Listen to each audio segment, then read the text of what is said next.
Hello, welcome to Cool Schools. I'm Bob Driscoll. This is the only show in Central New York dedicated just to our schools. We have a very special episode today. We're going to be talking with members of the Syracuse Media program from the Institute of Technology at Syracuse Central. They'll be talking about their media program, the classes available, the things that they can students can do, career paths, things like that. So joining us right now, we have Jeffrey, as well as Azalea and Ryan, two students in the program. Thank you all for joining us. Thanks for having us. All right, so we'll kind of go around, let you all introduce yourselves, tell us a little bit about yourselves. Jeffrey, you want to first introduce yourself? Yeah, so my name is Jeffrey Newell. My students know me as Mr. Newell. I'm a media communications teacher at the Institute of Technology at Syracuse Central. I'm going on my 12th year in this media program. I started working in the Syracuse City School District, coming from the industry, working in television, radio, film, photography, and graphic design. So I like to say that teaching wasn't the job of my dreams, but coming to the city of Syracuse and working with the kids from the city of Syracuse made it a job that has made sort of my dreams come true, to help amplify the voices of young kids from the city of Syracuse. I tell them all the time, they have the most powerful stories I've ever heard anywhere in central New York, and I think beyond that. So I'm really, really locked into what they do as visual storytellers and with audio as well, telling their stories through photography, design, film, television, journalism, and more. We'll introduce now you to Ryan and Azalea. Thank you both for coming in, along with your Professor Jeffrey. Can you introduce yourselves, tell us a little bit about where you are in school, the classes you're taking, and things like that? Hi, I'm Ryan Sojewicz. I'm a senior at the Institute of Technology at Syracuse Central, and I always wanted to be like a filmmaker and was always interested in visual media, so that's how I landed on my interest in the media program, and right now I'm specializing in like photography and video and film in the media program. Hi, I'm Azalea Davis. I'm a senior at ITC. I've been really interested in filmmaking for my whole life, but I think this program made me realize that I like journalism a lot more, and I want to take an approach to sports journalism specifically.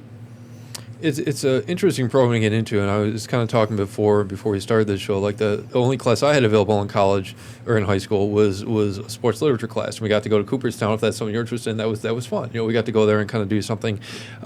Jeffrey, this program, what types of things can students do? Can you tell us a little bit about the courses offered, the resources available to them?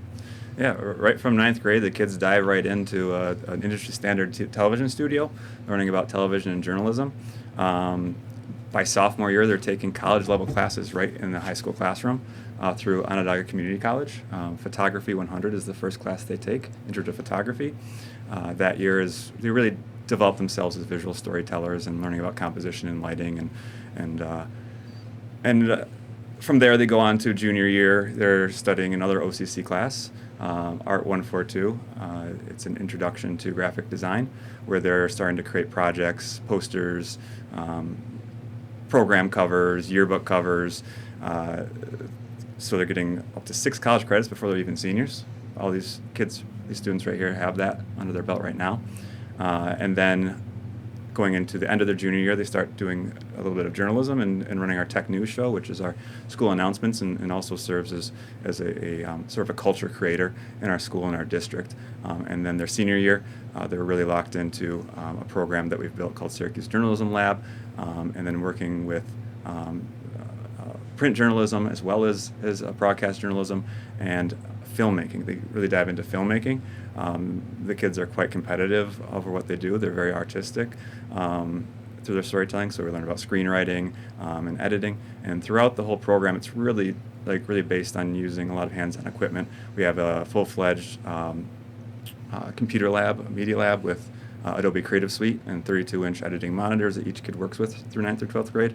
As I mentioned, they have their own control room and television studio that they get to work in 9th through 12th grade through all these classes. That coincides with the book work, the testing, and the projects. And then we have a class set of DSLR cameras that the kids use for filmmaking and photography. As I mentioned with the Adobe Creative Suite, kids are proficient in Adobe Photoshop, Illustrator, InDesign, and Premiere, and some of them are more advanced kids are getting into After Effects. And in the end, here we are. These kids, this specific class of 2026 has been really successful in film festivals to the point where they're getting competitive, and I've given them the opportunity to work with mirrorless cameras and film cameras to tell our stories and make the visuals really pop and come to life, and professional microphones, hand stick microphones, lavalier microphones, and now sort of shotgun boom microphone you see on a film set, and they've just been taking that opportunity and run with it. It's been fantastic. Yeah, you don't realize how lucky you are to get such a jump start on this. I mean, I as I was telling you, I took that sports literature class in high school, and I started learning this stuff you now know when I was in college. So you've got to jump. What would you say are some of the valuable things that you both have learned so far in this program? I think just being able to, like you said, all these new opportunities that you get to have early. Like I know I came into the program wanting to be a filmmaker, but then in freshman year and the years beyond, getting to be able to work in everything, design, photography, it opened me up, and I love the opportunity to be able to just learn about everything and then get a feel for what I really liked. I think all the opportunities we get, I mean, we've been able to do internships for different programs and stuff, and it kind of just gives us a jump start on everything. Doing the internships, I can't tell you how valuable that is as well. Like any of the real world experience, but it sounds like you're trying like kind of a lot of roles out. You know, there's the on camera, there's the behind the scenes. What roles do you both like so far the most?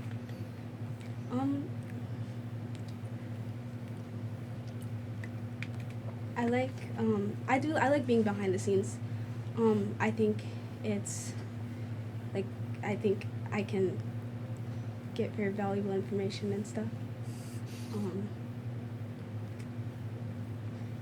Yeah, it's no matter which role you jump on, it's always exciting. You know, whether you're behind the scenes, whether you're on camera, it's kind of one of those things I've always said about this business is no 2 days are the same, right? They're every day is unpredictable, which makes it exciting. Jeffrey, how big of a role do these hands-on experiences have in preparing students for the real world after school? Oh, it's fantastic. I mean, the work-based learning that they're getting is professional experience. They're working with journalists from Syracuse.com giving their time, and the past News Channel 9 has been fantastic. Iris St. Moran and Jennifer Sanders and Jim Kapagna have been career coaches for the kids, looked at resumes for the kids.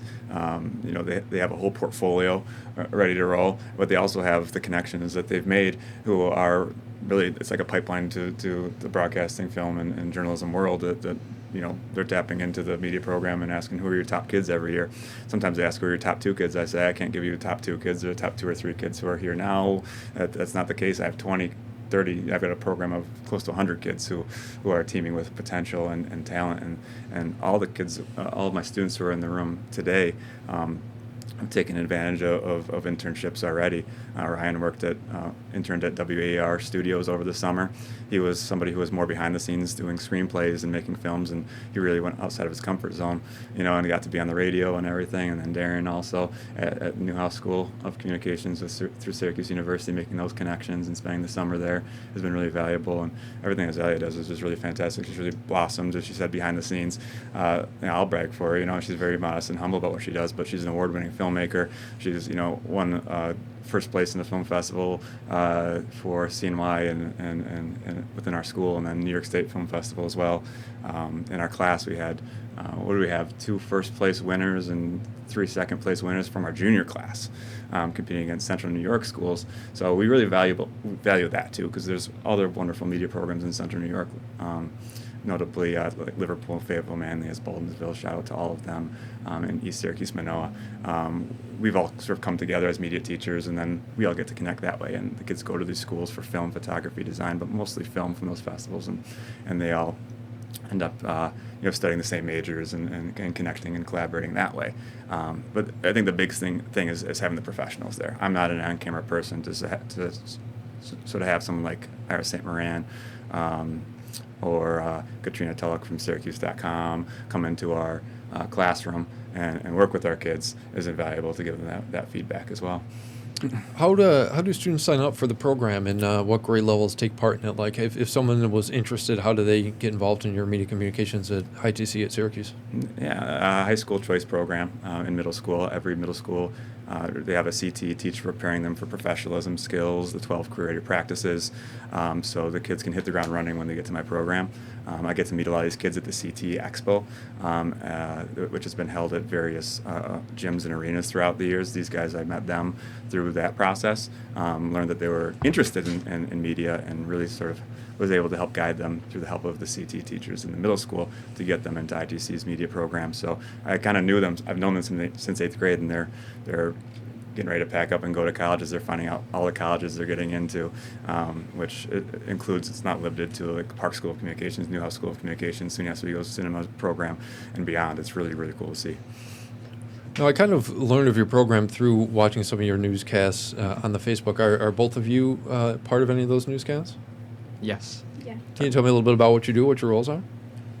I'm an anchor for the main news. All of us collectively, we write scripts and to film the newscasts, and we just. Do you do the writing, Yeah. the students do the shooting, and obviously the anchoring and stuff like that? Yeah, we all participate in each role. We do. We have students do teleprompter, and well, now we're working. We do. We use. There's an app that we use. Put on the camera, and we read off of there. We have students do the graphics behind us and use the switchboard.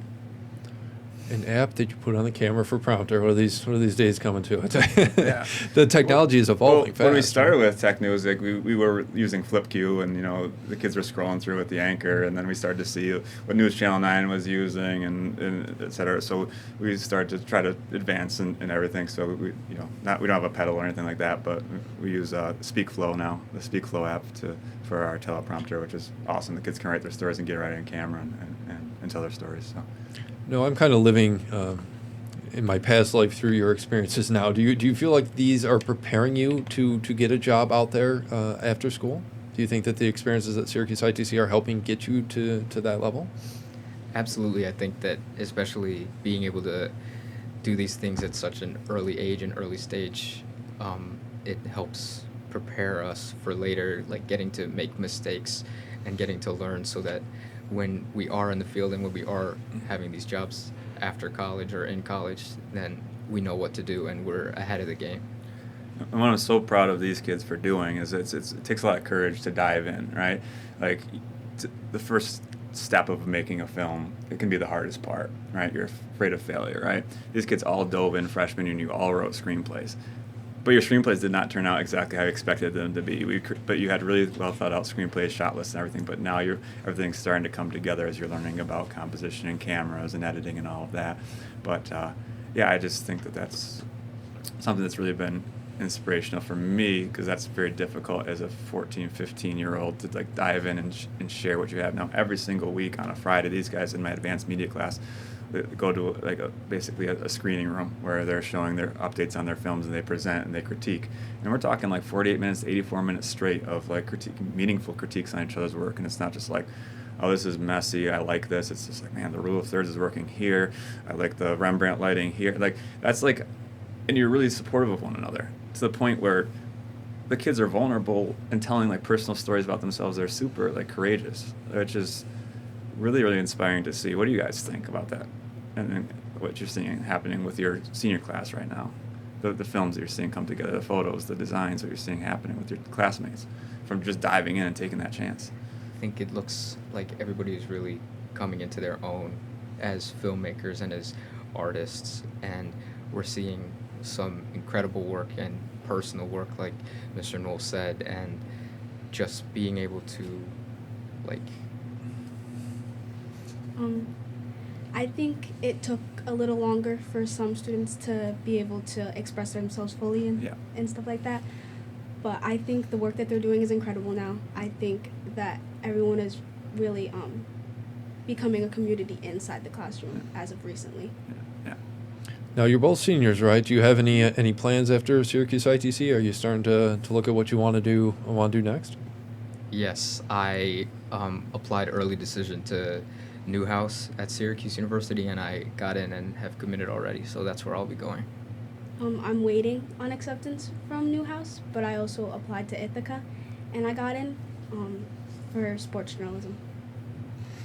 All right, Azalea and Ryan, thank you for joining us in this first half. Jeff will come back and join us as well in the second half, and you've seen him in the background. We'll also introduce you to another student to give his take on the Syracuse ITC media program. Stay with us. Thank you.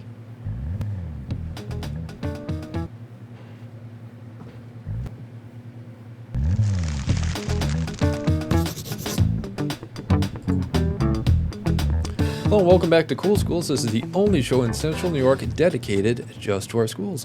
We are in the second half now where we're talking with members of the Syracuse ITC program about their courses that they offer, their programs, things and opportunities students have available to them. We're joined once again by Jeffrey Newell. He is a professor, a teacher at the Syracuse ITC, as well as Darren, a senior there as well. Darren, thank you for joining us for the second half. Thank you. You're welcome. Well, we introduced everyone to Jeffrey in the last half. Can you kind of tell us a little bit about yourself? Yeah, my name is Darren Lucis. I'm senior at ITC, and I feel like media's always been a passion. I actually as a kid, 3 years old, I refused to watch cartoons at sometimes, and I'd rather watch the news. I actually, since I was a kid, watched News Channel 9, growing up with Jennifer Sanders, Kate Thornton, people like that, and yeah, it's just been something I've been interested in since basically since I was born. Kate is still here. Sorry today. So she's gone home for the day, so she's not physically in the building. But yeah, she's definitely still here. Jennifer's great. I work with her a little bit, so it's good to have the inspirations when you get into business, right? Did you have any inspiration that made you want to join the business? I know for me it was, I'm gonna date myself, but Tom Brokaw, right? That made me want to get into the business. Do you have any that made you want to get into it? I just like the presence of people looking at you for information, and just having that feeling that you're an important person. It just felt good, and it's something I wanted to look into.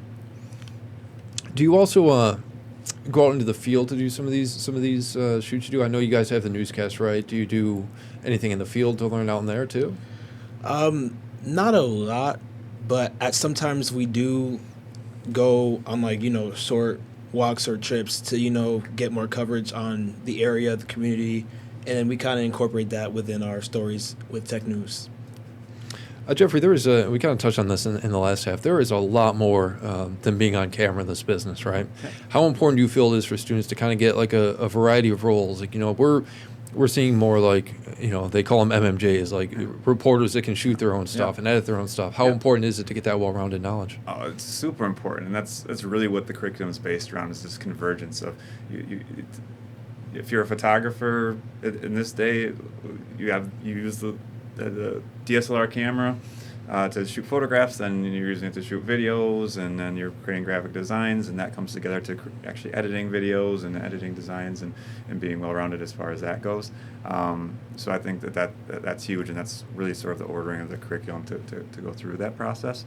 And for these kids, it's trying to figure out this is 5 to 10 college majors built into one course, but or one program, but really in the end, the convergence of media is what we're talking about quite a bit. And being well-rounded as far as we can just talk about broadcast journalism in itself, right from freshman year, the kids are working in the studio at the switchboard and the graphics operator and the teleprompter operator, and they're rotating around and they're teaching each other right from freshman year. I help teach them to start, and then they teach each other to sort of show that mastery of that. When they were all freshmen, they did a piece. Let me repeat that. When they were freshmen, our district entrusted them to do a piece with our superintendent at the time, Superintendent Davis, and Dr. Hodge, to do a diversity, equity, and belonging video for the whole district, which was about, 15-minute long live shoot in our studio. And you guys were in the media program for how long? I don't know, marking period or two, right? And that was shown to all teachers and everyone in the district. And that was all student run. That was the first thing Superintendent Davis said about your group, is that I was there, but they think of me more as their producer than their teacher at that point, because we have a director, right? Potion's directing the shoot, and Darren's running camera, and Ryan's running switchboard, and Azalea's, miking them up, or, and Nisa and Ajay are interviewing them. So that's really impressive just from the get-go. But that's why I put that together as far as being an intro to media, to get them to dive right into the studio stuff, because it takes so much teamwork and collaboration, and that's where I think this class has really gelled and come together. So there's that trust and sort of responsibility, and that leads into their collaboration and their films and their critiques. And with Darren and with Ryan, who we just talked to, now they've sort of found their niche a little bit. Ryan started to do like a sports news desk for ITC, and got into photography and a little bit more video, and when it was all screenplays and film at first, right? So that changed quite a bit. But these guys really found their voice, I think, in the sophomore year with the photography class, the OCC photography class with me, and they really started to digest the importance of composition. They started to see it in television and film, and identify it, and then looking at lighting and everything, and the lighting, all of the lighting is like a lotion. It's there for a purpose, right? It helps tell the story as still images, and then it moves on to graphic design. So you're talking about, as you mentioned, the convergence of all these different roles and the vast array of media today. Now they're working with editing, right? So they're editing. And they're getting into the new studio to do that for the whole school. So it's not just for a grade, it's for an authentic audience. People can see it on social media. They can see it. The whole school watches it every single day. Their films are seen in professional theaters.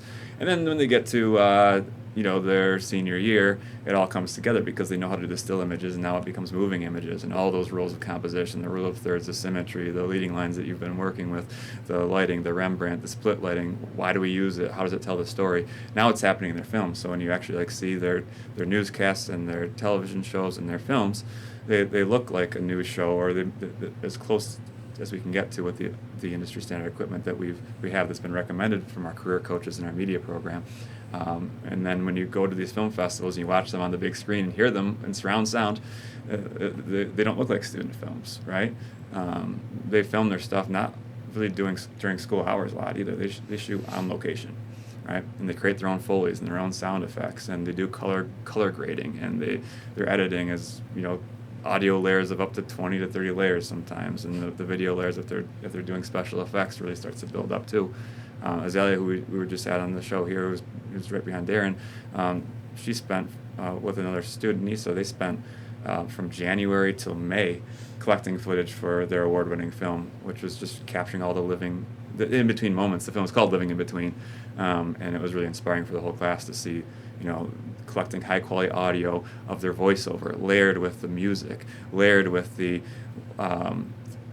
natural sound that you collected. And it was all just, it meshed together so brilliantly. And we saw it in how many different theaters, like 2 or 3 different theaters, and every single time when that played, everyone was in awe of just the surround sound and just the beautiful images that you sort of captured there. And that just was, it wasn't just to it wasn't a project to I need to capture these rules and I need to capture this type of lighting. It was just sort of you found yourself as a storyteller, and you've just continued from there. And Darren, who's with us right now, Darren, he's making films that are documentary films.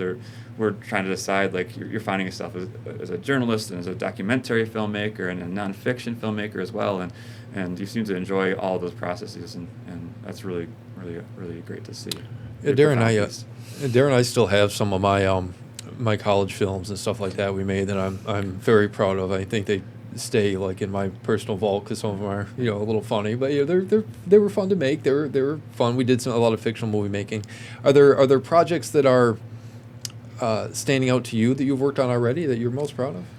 Yeah, I think one of the projects I'm really proud of is the one that I'm working on currently. It's mainly about myself, and I'm not gonna say too much because I want to hold it in because I'm saving it for the film festival. But it's really just about me and how I've changed over years, and how I've, different versions of myself that kind of just create who I am today. And there's a film I made last year. It was very just comedic, and I liked it. It was kind of like a two sides of how people see life, or how I saw life. And it was a little, strange to watch in class, but I did like it. It was a pretty good film. Some of those are usually the most entertaining, right?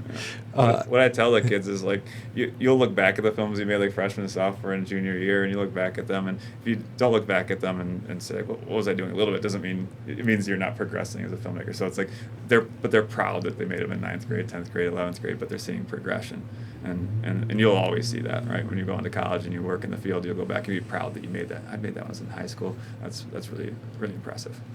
Yeah, I think my first news package in college was about 3 minutes long, which you wouldn't get away with that. Like, that's just not how things work now. Thought-provoking question for you. Things are changing in the media business, right? Like, how do you think media in general could better relate to student audiences or different audiences? Do you have an opinion on where you would like to see the direction of media go? I say use the generation as a advantage, because a lot of people use media and they just say what they think or what they feel and not looking at the target audience that they're looking for, because you could put something out and 3 people could watch it, and it's probably because it's just not what the next generation is into. So I feel like using young people as kind of like information, it kind of helps a lot when it comes to making newscasts, stories, even like prime media. Like, yeah, today it's just, I think it'd be very helpful. Do you have any certain career goals? Like, what do you want to be when you get out of college? Out of college, I want to be a screenwriter along with a producer, and maybe first for fun, just be on the radio. I've always wanted to just be on the radio for fun. Radio was the first thing I did in college. That was like we started learning radio and like print, and then kind of moved into like movie making and stuff. So radio's fun. Yeah, I mean, I definitely enjoyed my time with that. You're a senior as well. Do you have any plans after this year? What you're gonna go on to? Yeah, I want to pursue film and screenwriting in college. Even that, work in school, get internships. Even just working through college, but also actually working, get the real life in the field experience that I want to get on top of that. Jeffrey, I'll give you kind of the final word on this episode. If you had advice to give to students getting into the media business, what would you tell them? I think I'll just go back to what I said before. You need to dive in. You need to take the dive. And in the education field, in academia, it's just a safe place to be able to do that, whether it's a professor or a teacher that's there with you. Once you dive in, if your form isn't perfect, that's okay. We'll go back and we'll work on that form. If you're having a hard time swimming, they're there to spot you and support you. And that's the advice that I have. I think that a lot of young filmmakers, they see a lot on social media, and they're sort of flooded with all these different ideas of who they should be. But to really find your voice and to find your vision, you need to dive in and just have someone there to support you, but also listen to you and actively listen to the kids around you and the stories they have. At the beginning of the show, I said they have the most powerful stories I've ever heard in the city of Syracuse, so that's why I absolutely love my job and why I love the Syracuse City School District and ITC school. So I think that anybody in the media field that really has that environment, and there are so many great schools in Central New York and around America and around the world that my students have even been looking at, and they have a lot of options and choices out there. They're weighing their options sort of based on the support that's there, the student-to-teacher ratio that's in those classes, but just being able to collaborate too, to make those connections and collaborate with those around you. And you won't know who you connect with or collaborate if you don't make that dive, right? And to challenge yourself too, once you've sort of found yourself as a filmmaker, a television producer, photographer, and designer, be open to critique, and it might start off with a little bit more warm feedback and warm critique, but then as you advance, take that cool feedback and have you thought about and to push yourself and to really keep pushing yourself to be really the best that you can be, to tell your story, because nobody else can tell that for you, and you are the expert on your story. So How do you make that happen? Is it nonfiction? Is it fiction? Is it going to be a video? Is it going to be a photo? Is it going to be a design?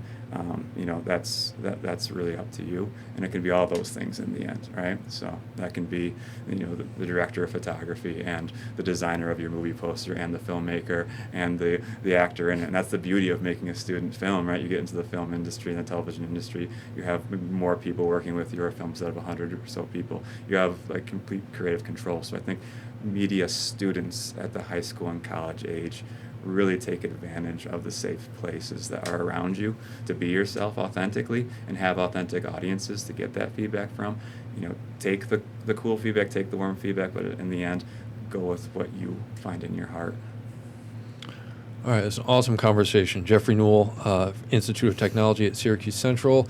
Thank you for coming in, and I want to thank all of the students as well for coming in today. Darren, Azalea, and Ryan. Awesome program you guys got at Syracuse ITC Media. And remember, if anything is going on in your school you want us to talk about, you can email me anytime, coolschools@localsyr.com. Download the WSYR Plus app on your TV to stream News Channel 9 for free. Just go to your smart TV, search WSYR Plus in the App Store, and download to start streaming today.